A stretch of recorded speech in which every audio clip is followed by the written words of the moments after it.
YouTube. Thank you, Sister Josie, for uh, playing that interlude music. Greatly appreciate that. Praise the Most High Yah. Just before we start, just waiting for her to get to that side, and then we'll turn on. I see her coming on there. Okay, welcome, Sister Josie. See you over there. Okay, let's have a word of prayer. Most High Yahweh, guide us through your word. Guide us through your word. Guide us into truth, because that's all we care about is what your will is. All we care about is your truth, to give you the honor, the praise, and the glory. So guide us as we go into your word, that we might bring forth truth. In the name of Yahweh Shai, we pray. Amen. All right. In the book of Revelation, we were looking at earlier today the way Revelation shows the harvest.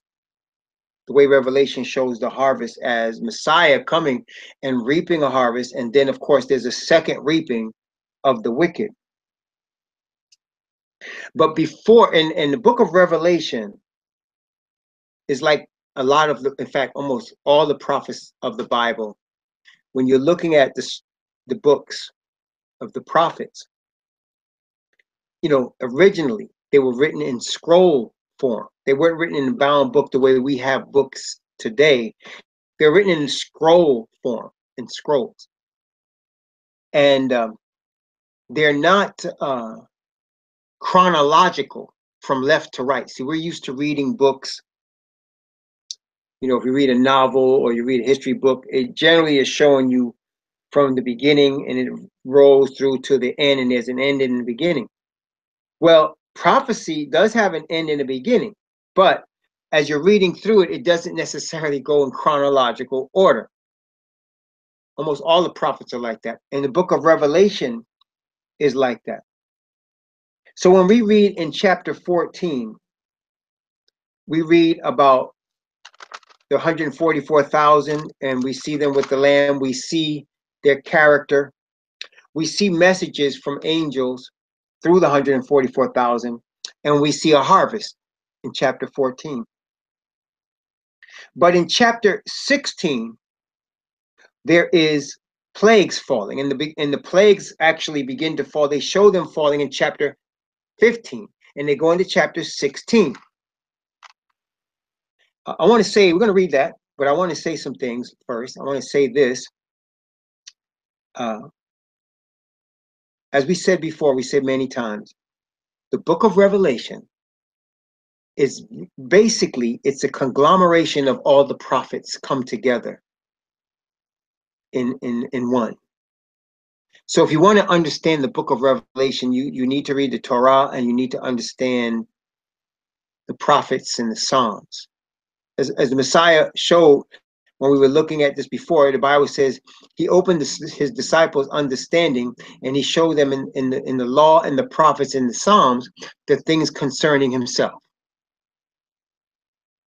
And the book of Revelation is the revelation of the Messiah, so it's also the law, the prophets, and the Psalms, the things concerning himself. And the problem, of course, with a lack of understanding of the book of Revelation is because there's a lack of a willingness to study the law, the prophets, and the Psalms. And so, and of course, all of these Christian denominations, they don't study those books. They stay focused on the New Testament, and in focusing on New Testament, they don't even understand what they're reading. That's why some of them will be saying that there's no law, and other ones will come up with a denomination of Christianity when the scriptures speak of no new religion. And so they come up with that because of unbalanced study of the scriptures is one of the reasons. Another reason, of course, you have greedy people that are just using religion to control the minds of people and gain money, right? You have a lot of people that do that. But the thing I want to say is all of these institutions, the economic system of this earth, the political systems of this earth, and all the religions of this earth with their denominations, their buildings, their schools, their hospitals, their churches, they're all going to be completely annihilated. I just want to make sure we understand that. As the children of Israel came into the promised land, and I want to show you in the book of the law, we've been studying that, but I want to show you, we read this already, but Deuteronomy chapter 12, the Most High gave instruction. See, this is the thing, as we know, our father Abraham was promised the land of Canaan, the land that actually originally belonged to Ham's youngest son. Canaan was Ham's youngest son. And because of the wickedness of that boy that became a man, the Most High was going to take his land. And not only that, his land happened to be on a special spot, as we studied before. He said, my eye is always on that land, he told the children of Israel. My eye is always on that land. And we realize that his eye is always on that land. And that on that land, the Bible shows us the New Jerusalem is going to set. And within the New Jerusalem, there will be the tree of life. His eye is always on that land, which will eventually set the tree of life. We know originally the tree of life was there. And he shows a specific spot. He told Abraham, I want you to go offer Isaac as an offering. And he told him on a specific spot. He took him to Mount Moriah, the same Mount Moriah that David was told when David numbered the children of Israel. And this is the thing about numbering. We're not supposed to number the nation of Israel.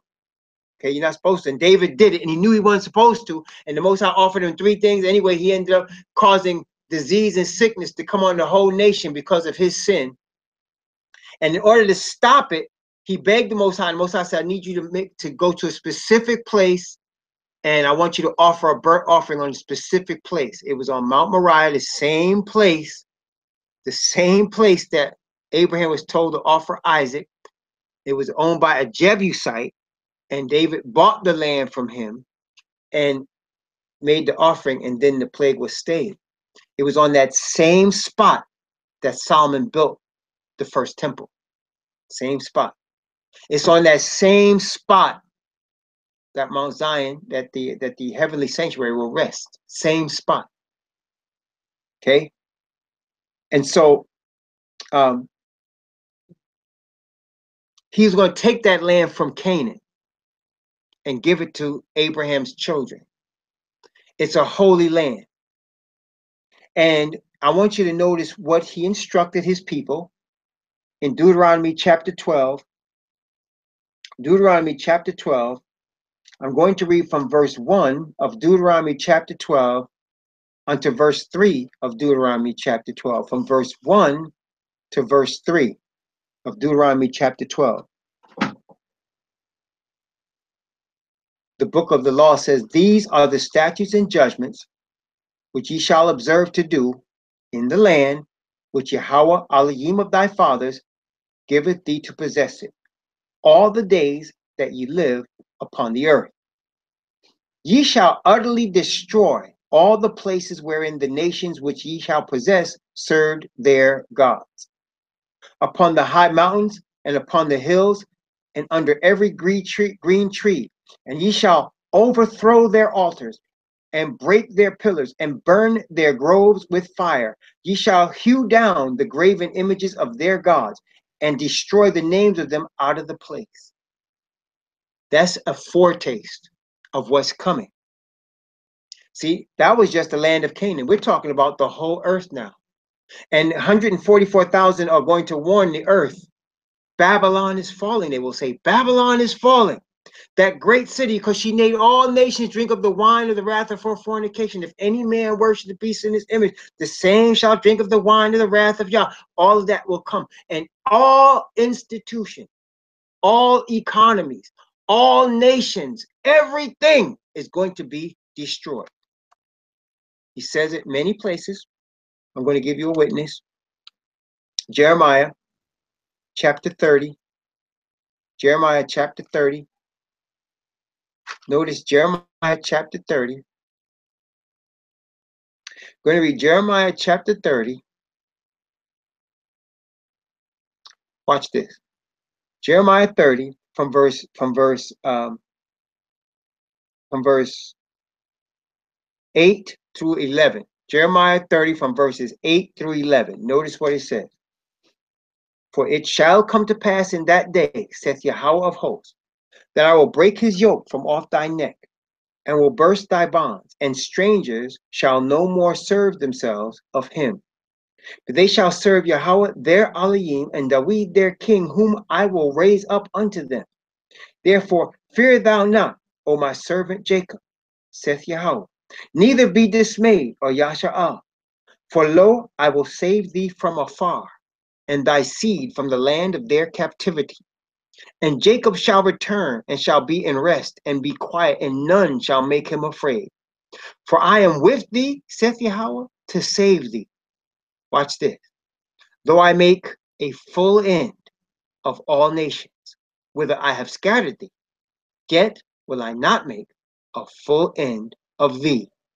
But I will correct thee in measure, and will not leave thee altogether unpunished. So he's going to make a full end of all nations. See? So, brothers and sisters, that is why it's very important. You see, one of the things, my wife recently looked at a video. I had seen it few years ago, actually, but she saw it and she posted it on Facebook. And in the video, there's a man of Hebrew ancestry, a so-called African American, and he's confessing that the FBI hired him to infiltrate organizations where people of color were, and to basically bring them down, help bring them down and destroy them. Okay, and he confessed this, and he confessed that he was one of many, that they have many people like him that are just hired and trained and designed for the purpose of destroying any organization that the government deems as a threat that are among the African, so-called African American community. Okay. And this is not new. The CIA, FBI, all of these letters that these people do, they do that, okay? But they will not be able, listen carefully, they will not be able to overthrow the Most High Yah. Just as Moses was sent into Egypt with a message from Yah, so the 144,000 will be sent into the earth with a message from Yah. Moses did not, listen carefully, Moses did not set off any bombs in Egypt. He did not shoot anybody. He did not march on the Egyptian pharaoh for the people to have equal rights. He didn't do that. Moses came to Pharaoh with a warning. Let my people go, that they may serve me in the wilderness. The Most High already understanding that he was going to harden Pharaoh's heart, and Pharaoh wasn't going to let the people go for the purpose of destroying the nation of Egypt, for the purpose of bringing them to their knees and allowing his people to be set free. And it happened to modern Babylon. The whole system is going to be destroyed, and everyone in those systems will be destroyed with it. Let's take a look at what happened. You see, again, because as we can look at the law and the prophets and the Psalms, we can see not only what has happened in the past, but what's coming in the future. And so we're going to look at Revelation in a few minutes, but I just wanted to look at some backdrop, as I normally do, get some backdrop so we can see what's coming. Because the prophets, the law, and the Psalms tell us what's coming. Tell us what's coming. See, the scriptures speak to us by the Spirit of the Most High Yah. They speak to us. And all we have to do is be humble and listen. That's all we have to do. We have to be humble and listen. And the scriptures will speak to us. The Spirit of the Most High will use them to speak to us and prepare us against what's coming. Because what's coming on planet Earth very soon, brothers and sisters, nobody's prepared for. Nobody's prepared. Not even us. We're not prepared. He is trying to prepare us tribulation and experiences we're dealing with, but we're not ready yet. And he's going to have us prepared now. He's not going to allow us things that are coming on the earth unprepared. That's not how our Father operates. He's going to have us prepared. That's the whole reason for this heavenly sanctuary ministry of Yahushua Messiah. He is there to remove sin from his people. And in removing sin from us, he is preparing us. Remember, his name shall be called Yahushua. Why? Because he will do what? He will save his people from their sin. He's preparing us. And he's going to have us ready. We're not going to be unprepared, but we're not ready yet. He's preparing us. Trial, tribulation, different things coming upon us and in our lives cause us to seek his face for his spirit, cause us to trust not in man, but in him. Puts us in situations where man can't help us. Man can't help us, and only he can help us. And we go to him in the name of Yahushua, and he keeps putting his spirit on us and in us, causing us more and more fully to trust him. Because brothers and sisters, again, all of these institutions that we see, every single one of them, some of them do good, some of them not so good, all of them are going to be destroyed, completely annihilated. Exodus chapter 10. Exodus chapter 10. What we're going to read right here is going to be repeated very shortly. Exodus chapter 10 from verse 10 down to verse 7. I'm sorry, from verse 1 to verse 7. What am I talking about? Exodus 10 from verse 1 to 7. I'm sorry. From verse 1 to 7. Exodus chapter 10 from verse 1 to 7. Notice what it said.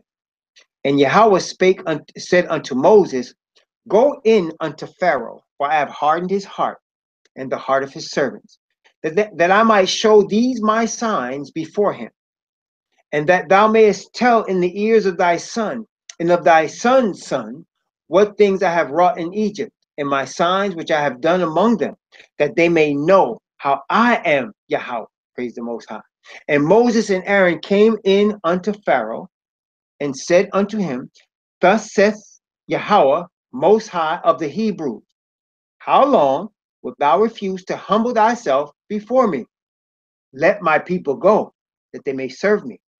Else, if thou refuse to let my people go, behold, tomorrow I will bring locusts into thy coasts, and they shall cover the face of the earth, that one cannot be able to see the earth, and they shall eat the residue of that which is escaped, which remaineth unto you from the hail, and shall eat every tree which groweth for you out of the field. And they shall fill thy houses, and the houses of all thy servants, and the houses of all the Egyptians, for which neither thy fathers nor thy fathers' fathers have seen, since the day that they were upon the earth unto this day. And he turned himself and went out from Pharaoh. And Pharaoh's servants said unto him, How long shall this man be a snare unto us? Let the men go, that they may serve Yahweh their Elohim. Knowest thou not yet that Egypt is destroyed?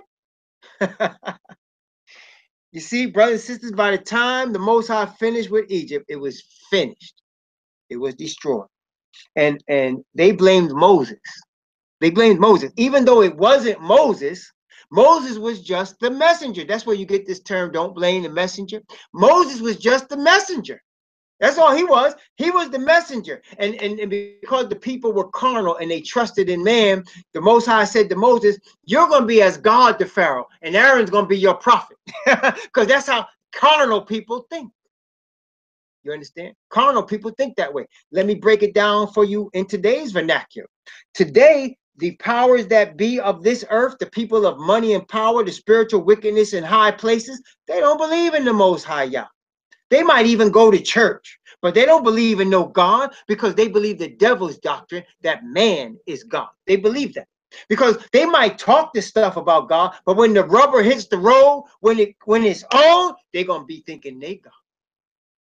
That's what happened to David Koresh and them in Texas, in Waco, Texas in 1993.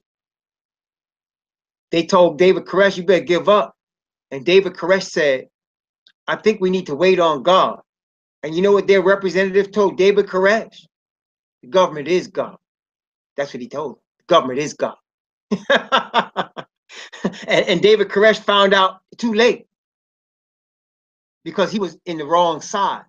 You know, he was working with the sons of Yafet, and he was in institution, and he was trying to be a god. See, you know, don't try to run religion and try to be a god, man, because you're gonna end up like them, steamrolled. Okay, this is no game. It's no game, man. Serious stuff here. So you better be all in with the Most High. Just don't go ahead with Egypt and Babylon, because you can't be in between. Don't play games. Okay, money is not gonna help you in this game. Although the carnal man thinks it will, money is not gonna help him. When it comes to the spirit of the Most High Yah, when it rolls through this place, man, on the 144,000, when it rolls, forget it. Forget it. Just like Pharaoh. He said, don't you notice Egypt's destroyed, man? What's wrong with you? Let these people go. 144,000 are going to come with a warning. That's Revelation 18. They're coming with a warning. Let's look at the warning. Revelation chapter 18. They're coming with a warning. Once we are ready, we're going to give a warning. It's going to be with power, great power. Notice again, Revelation chapter 18. Revelation 18. Going to read from verse 1 down to verse 8. Revelation 18 from 1 to 8. Notice what it said. This is prior to the plagues falling. Just like Moses came to Pharaoh prior to the plagues falling, the 144,000 are going to come to the earth and bring forth prior to the plagues falling. Even though the plagues fall in chapter 16 and this message in 18, again, I told you in the beginning, don't think it's chronological. It doesn't happen like that. Okay? Okay, notice chapter 18 from verse 1 to 8. And after these things, I saw another angel come down from heaven, having great power, and the earth was lightened. And he cried mightily with a strong voice, saying, Babylon the Great is fallen, and is become the habitation of devils, and the hold of every foul spirit, and the cage of every unclean and hateful bird. For all nations have drunk of the wine of the wrath of her fornication, and the kings of the earth have committed fornication with her, and the merchants of the earth are waxed rich through the abundance of her delicacies. And I heard another voice from heaven saying, Come out of her, my people, that ye be not partakers of her sins, and that ye receive not of her plagues. For her sins have reached unto heaven, and Yahweh hath remembered her iniquities. Reward her even as she rewarded you, and double unto her, double according to her works. In the cup which she hath filled, fill to her double. How much? She hath glorified herself and lived deliciously. So much torment and sorrow give her, for she saith in her heart, I sit as a queen, and am no widow, and shall see no sorrow. Therefore shall her plagues come in one day, death and mourning and famine. She shall be utterly burned with fire, for strong is the Most High Yahweh who judges her. Yes, brothers and sisters, total destruction is coming. Don't trust in any institutions. Our trust is in the word of Yah. I mean that. The word alone, in his spirit. That's it. You can't trust in any of these institutions. Now, that doesn't mean you don't use them. Like somebody sent me a message once and said, well, I have contracts with the government. I'm going to cut my contract with the government because I don't want to be involved with Babylon. I told her, don't do that. See, when it's time, brothers and sisters, the Most High will let us know. Don't do stuff like that, because right now we're in Babylon. We live in Babylon. We get paid in Babylon. We pay bills in Babylon. We live in Babylon. But the time's going to come when they issue this mark of the beast, where you're not going to be able to buy or sell. You're not going to have any earthly support at that time. You're going to be driven from your home. You're going to be driven off all of these lands you have. You're going to be driven. You're not going to have any money. You're not going to have anything except the clothes on your back. It's at that time that the Most High will work for us. It's at that time that he's going to work for us. Okay? Right now is the preparation time. So work what you work, sow and reap and do what you do. But don't really put all your trust in all these things, because they're all going to be destroyed. Completely destroyed. And so this warning, when it says, I saw another angel come down from heaven, in the book of Revelation, we have seen from the beginning, it says that the Most High Yah gave the revelation of Yahushai to Yahushai, that Yahushai gave it to his angels and sent and signified it by the angel to the servant. And that's the same way the message will come to 144,000. The Father will give it to Yahushai, the high priest. High priest will send and signify it by the angel. That's why it says, I saw an angel come down from heaven having great power. And the message will be given by the servants. That's how it works. And so when it talks about angels coming down from heaven, they're coming with messages of the Spirit of the Most High Yah that's going to be placed in the servants of Yah, in this case, the 144,000, and they will preach that message and bring that message. And it says that Babylon has glorified herself. Well, that's what people are doing today, isn't it? They're bringing glory to themselves, to man-made institutions of Christianity, to business, to politics, to man. But it's all going down, brothers and sisters. Now, after this warning message is given, right before their complete annihilation, comes the plagues. And I want to show you what takes place in heaven after this message is given. Once the message is given, notice what happens in Revelation chapter 15. I'm going to read from verse 5 to verse 8 of Revelation chapter 15. From verse 5 to verse 8. Watch what it says very carefully. And after that I looked, and behold, the temple of the tabernacle of the testimony in heaven was open. And 7 angels came out of the temple, having 7 plagues, clothed in pure and white linen, having their breasts girded with golden girdles. And one of the 4 beasts gave unto the 7 angels 7 golden vials full of the wrath of Yahweh, who liveth forever and ever. And the temple was filled with smoke from the glory of Yahweh and from his power. And no man was able to enter into the temple till the 7 plagues of the 7 angels were fulfilled. How it started, this it said, I looked, and behold, the temple of the tabernacle of the testimony in heaven was open. That's a lot. But what it's saying is the temple, which is the heavenly temple, where it says talking about the tabernacle is where something lives. The tabernacle, or where the testimony stays. What testimony? The word testimony is the same word as the word covenant. The tabernacle of the covenant, which is what? The ark of the covenant. So he's looking and he's saying the heaven was open, the temple was open, and I saw the place where the ark of the covenant is. Well, we know from studying the law that the ark of the covenant was placed in the most holy place of Moses' sanctuary. And then later, when Solomon built the sanctuary, it was placed in the most holy place in there, right? So this is the heavenly sanctuary, though. So they're looking, and the heavenly sanctuary is open, and there is seen the place where the Ark of the Covenant is. And people come out of there, and these people are wearing linen clothes. What type of people did the Bible say wear linen clothes? Brothers and sisters, remember that? What type of people coming out of the most holy place where the Ark of the Covenant is wear linen clothes? These are people that are in the priesthood. So the most holy place is opened. You can now, whenever the most holy place is opened in heaven, we were studying today about the Day of Atonement, right? So when the Day of Atonement is finished, the priests have to do what? They have to come out. They go into the most holy place for the 10th day of the 7th month. And then they, what? They come out. You following me so far? When they come out, the curtain has to open for them to come out. And so they come out, and the Ark of the Covenant is seen.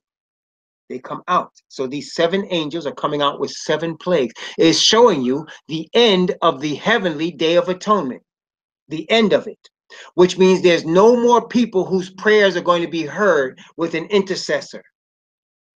I say that again. There's no more people whose prayers are going to be heard with an intercessor. The only way prayers are going to be heard is without an intercessor. Why is that important? Because prayers heard without an intercessor are only prayers given by people with no sin. And people that have no sin have confessed their sin in the blood of the Messiah prior to this.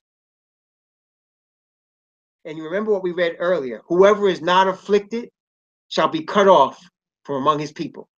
Isn't that, we read that earlier, didn't we? Whosoever is not afflicted on the day of atonement, he shall be cut off from among his people and shall be destroyed from among the people. Isn't that what we read? Yeah, we read it earlier today in Deuteronomy 16. In fact, let's look at it again. No, we read it in Leviticus 23, actually. We read it from Leviticus 23. Leviticus 23. Notice what it says. Leviticus chapter 23 is where we read this. Notice what it says. Leviticus chapter 23. Leviticus 23. And we're looking at 28, 29, and 30 of Leviticus 23. 28, 29, 30, which we read earlier. Notice what it says. And ye shall do no work in that same day, for it is a day of atonement, to make an atonement for you before Yahweh, your Elohim. For whatsoever soul it be that shall not be afflicted in that same day shall be cut off from among his people. And whatsoever soul it be that doth any work in that same day, same soul will I destroy from among his people.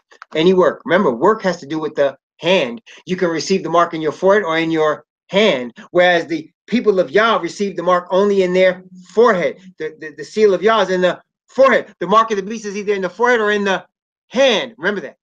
Whoever does any work, whoever's working with their hand against the Most High, Yah will be destroyed. And when they come out of that temple with them 7 plagues, the day is over. It's over at that point. And the plagues will fall. That is why once the plagues begin to fall, you see in chapter 16, it says, and let's look at Revelation chapter 16, verse 11. Actually, verse 10 and 11. Actually, I'm sorry, verse 9, 10, and 11. Revelation 16, verse 9, 10, and 11. Notice what it says. And men were scorched, one of the plagues, men were scorched with great heat and blasphemed the name of Yahweh, which hath power over these plagues, and they repented not to give him glory. And the 5th angel poured out his vial upon the seat of the beast, and his kingdom was full of darkness, and they gnawed their tongues for pain, and blasphemed the Elohim of heaven because of their pains and their sores, and repented not of their deeds. Repented not. Repented not. Why couldn't they repent? Because there's no more Holy Spirit working in their hearts. See, the only reason you and I are brought to repentance is the conviction of the Father's Spirit. Yah is a spirit, and they that worship him must worship him in spirit and in truth. And he brings his spirit to convict the world of sin and righteousness and judgment. And so the spirit will have been withdrawn, as it was in the days of Noah, so shall it be in the coming of the Son of Man. In the days of Noah, he said, my spirit shall not always strive with man. That's what's going on now. We talked about this a few weeks ago. The spirit is withdrawing from people. Okay, the spirit is withdrawing from people. What people? People that are looking at sin and making excuses for the sin. People that are voting for men that they know are in sin. People whose hearts think because of the color of their skin, they're better than somebody else. People that think because they're richer than everybody, they're better than somebody else. It's causing them to lose the spirit of the Most High. It's being withdrawn from them. Being withdrawn. And the spirit is leaving some and resting on others, resting on those who are going to receive the seal in their forehead, the spirit of righteousness, the spirit of holiness, the spirit of truth and love, resting on those who will receive the seal of the Most High Yah. And the rest of the folks is too late. You see, when the warning is given in Revelation 18, it is the last chance. That's why it's given with so much power. The reason it's given with so much power is because it's the last chance for the living people on planet Earth to turn from Asatan, to turn from man's philosophies, to turn from putting all their trust in man, from following the Asatan philosophy of man as God. It's their last chance. And then everything is going to be destroyed, except the souls of those that are sealed. Everything is going to be destroyed. It's liquidation, brothers and sisters, except it's not a sale. It's a destruction. Complete liquidation of the planet. And he's going to take his people out of here. Those that, and this is the thing, you're going to have two camps of people, obviously, people that are sealed for the Most High, and people that are sealed for Asatan. But the people that are sealed for the Most High, they're going to be homeless, temporarily homeless, penniless, right? Without any earthly support. Whereas the people that are sealed for Asatan are going to have homes. They're going to have money in their banks or in their cards or whatever. They're going to be able to buy and sell. They're going to be still marrying and getting married and giving in marriage. They're going to be still going to work, going to be still putting up Christmas lights and Christmas trees. They're going to be still doing Easter eggs and all of that. All of those activities will continue. But they don't realize that they're just a few moments from death that is coming on them swiftly and decidedly. They don't realize that destruction is coming very swiftly. Okay? Talks about this place in Revelation 16 called Armageddon. And there's many people that try to decipher what Armageddon is. Well, first of all, it tells you it's a place, right? In verse 16 of chapter 16 of the book of Revelation, and he gathered them together into a place called in the Hebrew tongue Armageddon. What is Armageddon? Well, at first it tells you it's a place, right? It tells you that it's a place. Well, what place is it? Well, Arma is in Hebrew. Arma, when you look up the word in Hebrew, Arma it's spelled Hormah. Orma. And read that word when you get a chance, because every place you see Orma, the word destruction is in the vicinity. Because it means destruction. It means a appointed place. Appointed place. What appointed for what? For destruction. Well, what about Gadon? Gadon means to be destroyed. Arma, a place appointed for utter destruction. Armageddon. That's Armageddon. Not hard when your eyes are opened and you are awakened by the Most High Spirit. It's not hard. Armageddon, it's no mystery. It's Armageddon. It means a place appointed for utter destruction. So he gathered them together. That's who was gathered together. The people that followed these spirits of devils working miracles, which came out of like frogs out of the mouth of the dragon, the mouth of the beast, and the mouth of the false prophet. The dragon is the devil. The beast is the Roman Catholic Church. The false prophet are all the churches of Christianity that are whores of Rome, which is all of them. They're all false prophets, because Christianity is not a religion that the Most High started with the Messiah. Armageddon, a place appointed for utter destruction. There you go. And that's what's happening.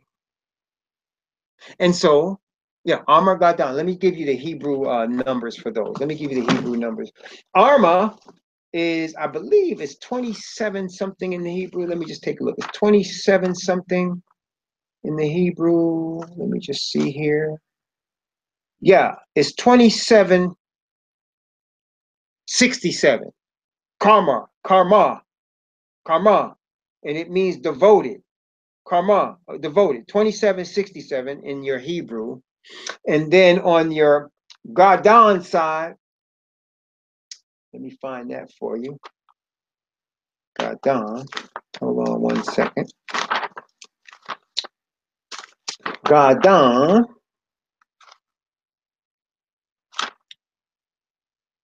Hold on, bear with me, brothers and sisters. Armageddon. It's Gadah. It's yes, here it is. It is 1438 in your Hebrew side. Gadah.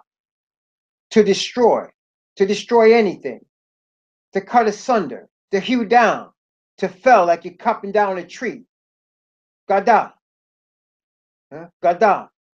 Of which you got Gideon came from Gada, a feller, a warrior, to destroy, desolation, Gadam, a place, a place. There you go. See, there you go. Okay, Arma, Gadam, Armageddon. There you go. So, brothers and sisters, it's coming quickly. What we need is the spirit of the Most High Yah. That's what we need. We need the spirit. We're always saying that. We need the spirit of Yah, and we need to cling to his word, because this whole earth, everything in the earth, every religious institution is going to be against this Bible. In fact, already is against this Bible. You say, what are you talking about, Ta? What are you talking about, Gabar? What you talking about? There is no church on the planet earth that follows the Bible alone. No Christian church. None. None. Zero. None. You say, well, what about the Sabbath keeping churches? They don't follow the Bible alone. They follow the Bible with Ellen White. They don't follow the Bible alone. They follow the Bible with Ellen White, and they follow a religion that the Bible never created, Christianity, created by Rome. Wrong answer. Wrong answer. Okay? No, sir. No Christian religion follows the Bible alone. So they're already attacking it. You're already attacking it. So if you follow the Bible alone, we said many times, you're going to be different. You're going to be set apart, holy, and you're going to be ridiculed. Stick to the scriptures and pray. Pray that the Father pour his spirit on you in the name of Yahweh Shah, that he pour his spirit of righteousness on you, that the Almighty, Allah Shaddai, pour his spirit of righteousness on you, that you be prepared. Because it's coming quickly, brothers and sisters. I'm telling you, it's coming quickly. We talked about it last night. I don't think we have 14 more years left on this planet. Study your scriptures, please. Fast. Fast and pray. Fasting just takes a want to. You have to want to. You have to want to. You say, because the Bible says the spirit is willing, but the flesh is weak. You know, this is the thing. The easiest fast to do is the 12-hour fast. That's the easiest fast to do.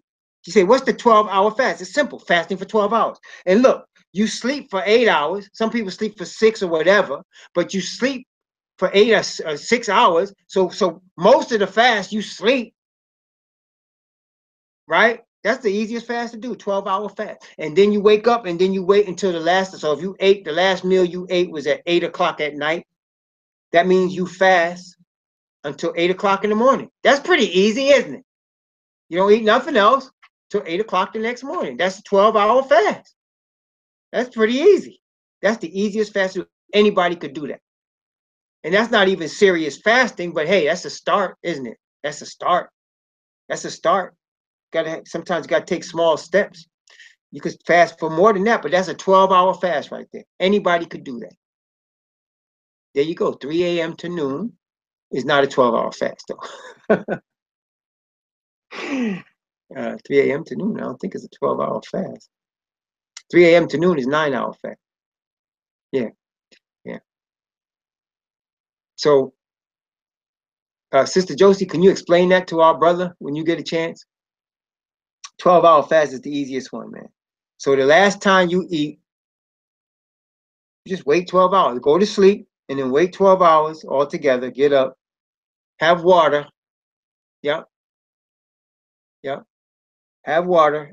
Explain that to him when you get a chance. Have water, and that's it. That's the easiest fast. Now, myself, I've built it up by the grace of the Most High, and I mean that literally. But basically, I do 22, 23-hour fast every day. And once a week, I do a 40-plus hour fast, between 40 and 46, 47-hour fast. But you got to start off somewhere, right? So these 12-hour fast is the easiest one to start off. Well, the last time you eat, wait 12 hours. Go to sleep. Get up. Wait 12 hours before you eat. Not hard, man. And why are you doing this? Why are you doing this? You want your mind clear so the Most High can talk to you, so he can pour his spirit on you. That's why. Messiah said, Messiah said certain demons don't come out except for prayer and fasting. Certain demons don't come out except for prayer and fasting. What he said, this kind cometh not out, but by prayer and fasting. He told his disciples. Right? Right? So anyway, that's the easiest one, the 12-hour one. And when you get that one down and you're doing it regularly, see, you got to give yourself a chance to get used to it. So after you get used to it and you're doing it regularly, then you can even make it longer. You can say, okay, now I'm doing 12-hour fast. Let me do a 14-hour fast. Do that for a couple months. Then a 16-hour fast. Then you go as long as you want. You know what I mean? Go as long as you want. But when you're fasting, drink water. Drink plenty of water. That's it. That's right. That's it. And most of the fast, you sleeping. That's it. You sleeping most of the fast anyway. Rest of you sleep. Right? There you go. Well, there you go, brothers and sisters. That's the formula right there. Fasting and prayer and studying the word, because these things are coming. All of these institutions are going to be destroyed, man. Everything. All these businesses, all these buildings, all these money centers, everything is going. It's liquidation time. So what we need to do is be prepared for that. Or should I say, allow the Most High to prepare us. And what we do, fasting and prayer, studying the word. That's it, brothers and sisters. Fasting and prayer, studying the word. It's coming quickly. We don't have a lot of time, but there's enough time for you to get ready from today. There's enough time for you to get ready from today. Let's have a word of prayer.